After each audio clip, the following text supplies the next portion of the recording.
किसी का सैनिक का पार्थिव शरीर आता है, अंतिम दर्शन के लिए कपड़ा हटाते हैं तो देखते हैं सर नहीं है, केवल धड़ है। सब रो पड़ते हैं कि कहां होगा, कैसे कटा होगा, कहां रह गया होगा, किस तरह कटा गया। सब रोते होते, लेकिन उस शहीद की जो बहन है वो कल्पना करती है कि मेरे भाई का सर कहां होगा।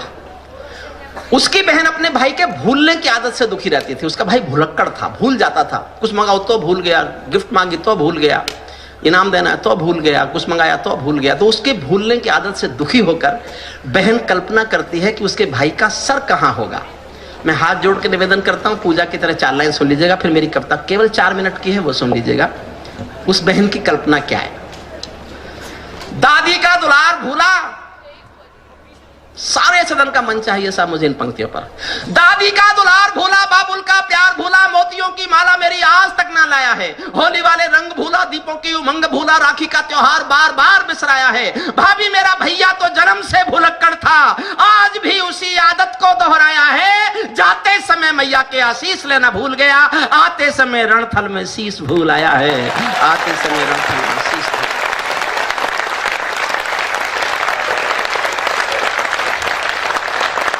आपको छोटी सी कविता सुनाता हूं।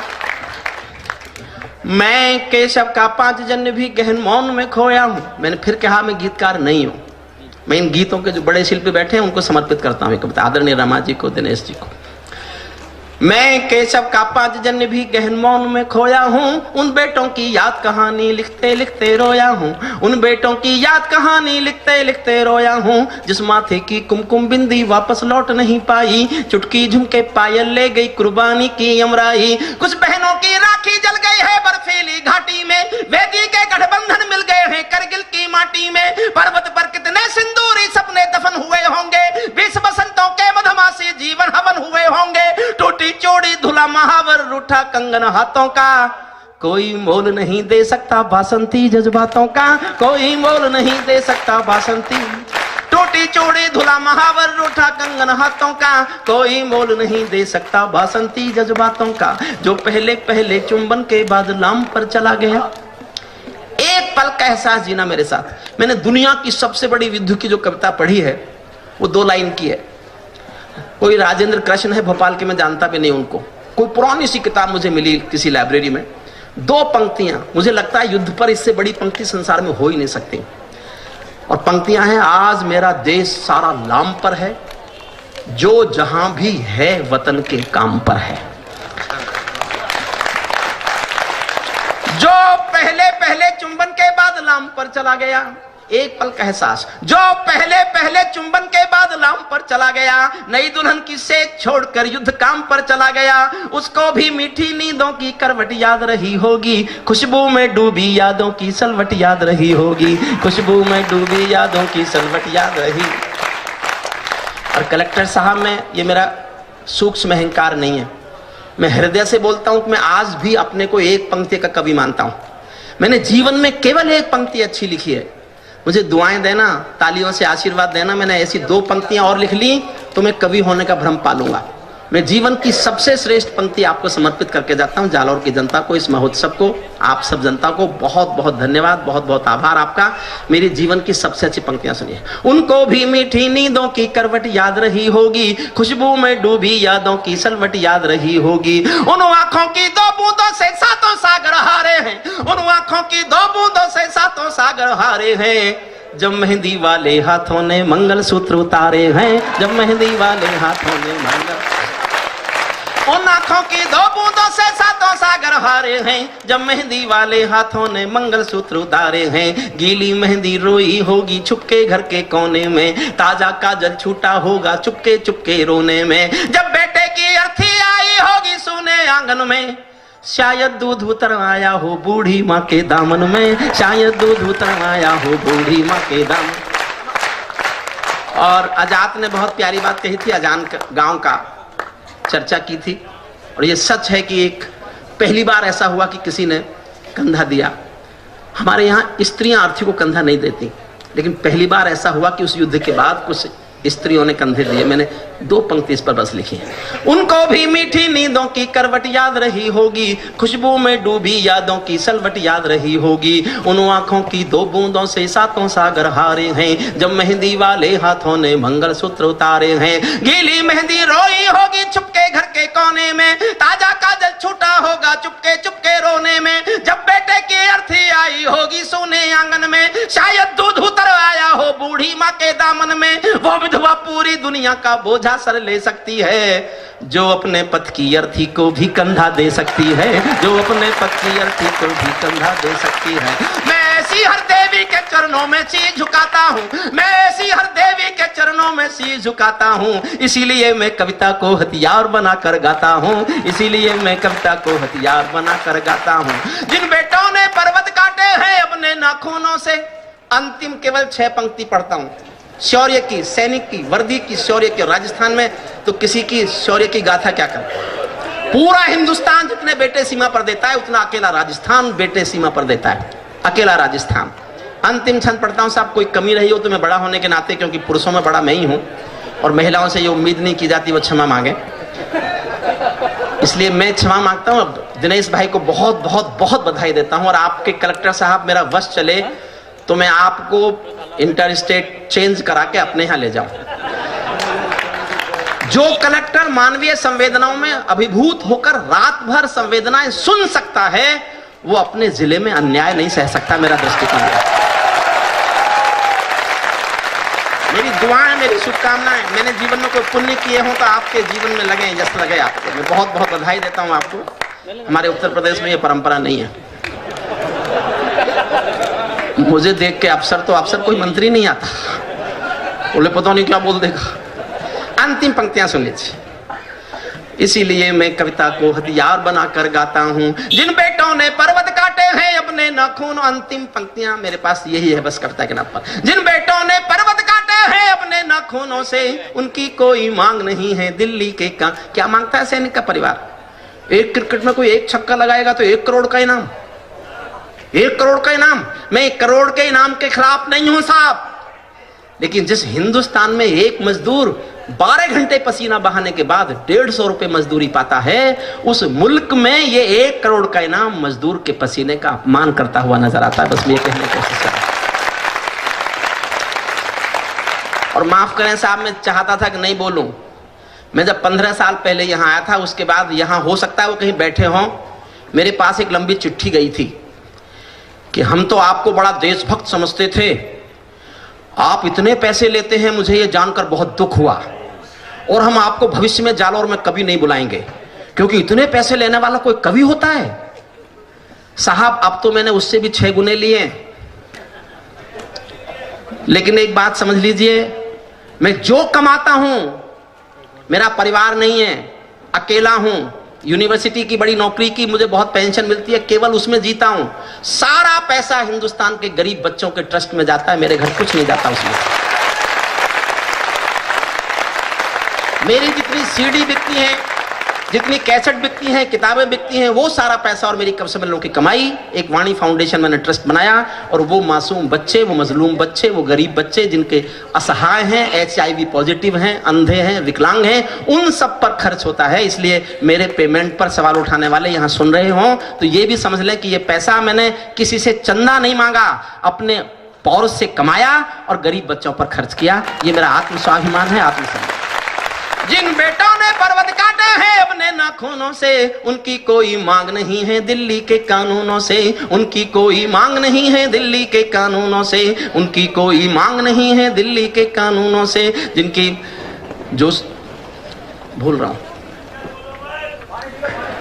नहीं, जिन बेटों ने पर्वत काटे हैं अपने नाखूनों से, उनकी कोई मांग नहीं है दिल्ली के कानूनों से, उनकी कोई मांग नहीं है दिल्ली के कानूनों से।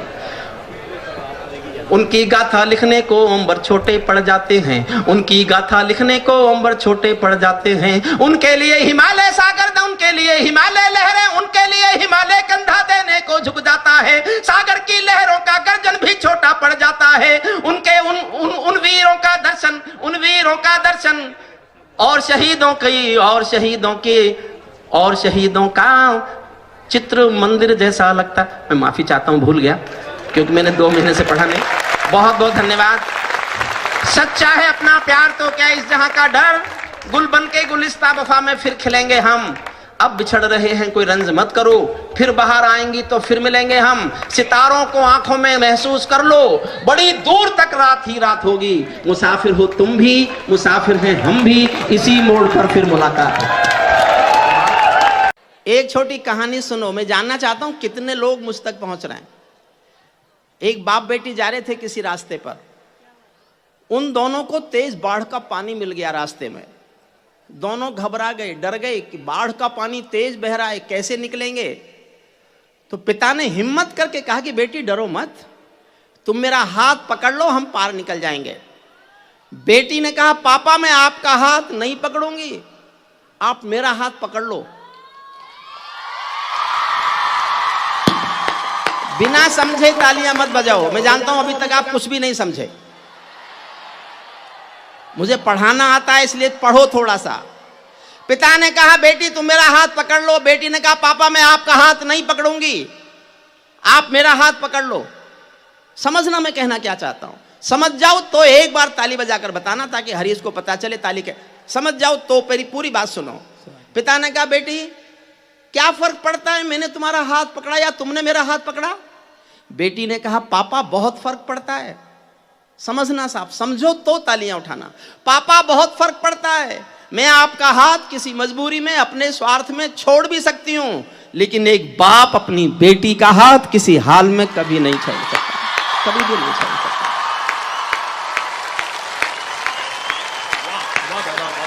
जिस संस्थान ने अपने बच्चों के हाथ शिक्षा के उत्थान के लिए पकड़ लिए हैं, मैं उन सबका अभिवादन करता हूं, प्रणाम करता हूं। इससे बड़ा कोई धर्म नहीं है, इससे बड़ी कोई सेवा नहीं है। इस देश की सबसे बड़ी समस्या भूख है। गरीबी और भूख देश की बड़ी समस्या है। आतंकवाद देश की सबसे बड़ी समस्या नहीं है। जिस दिन देश के प्रधानमंत्री के दिल में सरदार पटेल की आत्मा पूरी पूरी उतर जाएगी, आतंकवाद समाप्त कर दिया जाएगा। 24 घंटे का काम है आतंकवाद समाप्त करना। लेकिन बड़ी समस्या भूख है। भूख से लड़ने के लिए शिक्षा चाहिए। उस शिक्षा के संस्थान में अगर मुझे कविता पाठ का मौका मिला है तो ये मेरे लिए तीर्थ कर लेने जैसा है। मैं इस पुण्य समय के प्रणाम को प्रणाम करता हूं, अभिवादन करता हूं। भैया हमने आपसे कहा था बैठ जाओ, हमारा अनुरोध मान लो। हमारी बात मान लेते हैं सब, कोई नहीं। आप एक को बिठाने के लिए 2 उठ गए। बस मैं एक आज्ञा और चाहता हूं आपसे। मैं पिछले दिनों बहुत बीमार हो गया था, मेरी कमर में कुछ प्रॉब्लम है और डॉक्टर कहते हैं अभी कुछ दिन तक खड़े होकर कविता पाठ मत करो। मैं देर तक पढ़ूंगा, एक कविता अच्छी लगेगी तो एक और सुनाऊंगा, अच्छी नहीं लगेगी तो 2-3 और सुनाऊंगा। तो मुझे बैठने की इजाजत आप दे दीजिए ताली बजा के, फिर मैं आपको जी भर के कविताएं सुनाऊंगा।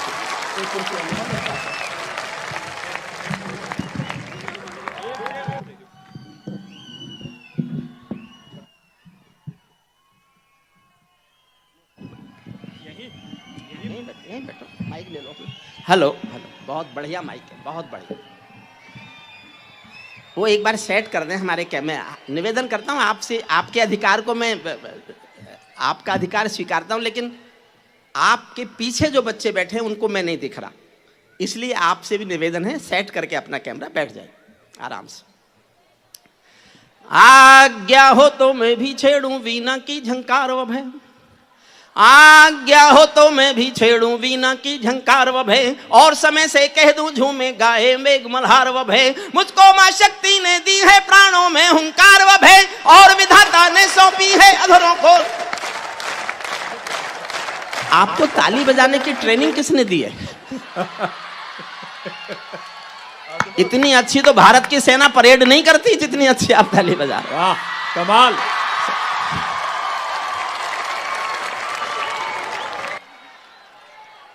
देखो मैं एक समझदार कवि हूं, जाट हूं और फिर भी समझदार हूं।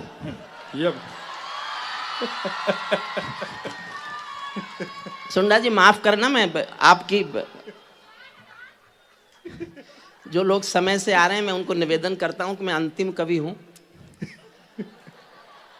या मैं ये भी कह सकता था अभी शुरू किया है, आप समय से आए हैं, हमने थोड़ा जल्दी शुरू कर दिया।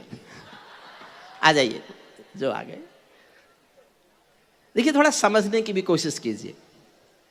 तालियां हरीश जानता है, हमारी बिटिया गौरी भी जानती है, हिंदुस्तान में कवि सम्मेलनों में तालियों के पहाड़ खड़े करने की परंपरा जिन कवियों ने बनाई और शुरू की, उनमें से एक मैं भी हूं।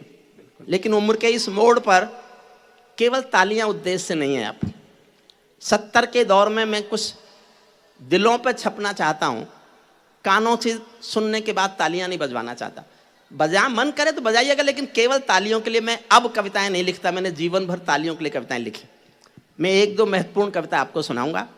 सबसे पहले मेरी सबसे आसान कविता सुनो। ये 4 लाइन में सुना रहा था, सुनाने ही नहीं दी और बिना समझे बात बिना पूरे हुए ताली बजा दी। अब मैं पूरी कर देता हूं। स्वागत। आज्ञा हो तो मैं भी छेड़ूं वीणा की झंकार व भय, और समय से कह दूं झूमे गाए मेघ मल्हार व भय। मुझको मां शक्ति ने दी है प्राणों में हुंकार व भय, और विधाता ने सौंपी है अधरों को ललकार व भय। मैं तो मां वीणा पानी से केवल ज्ञान मांगता हूँ, जनगण मन की पीड़ा गाने का वरदान मांगता हूँ, जनगण मन की पीड़ा गाने का वरदान।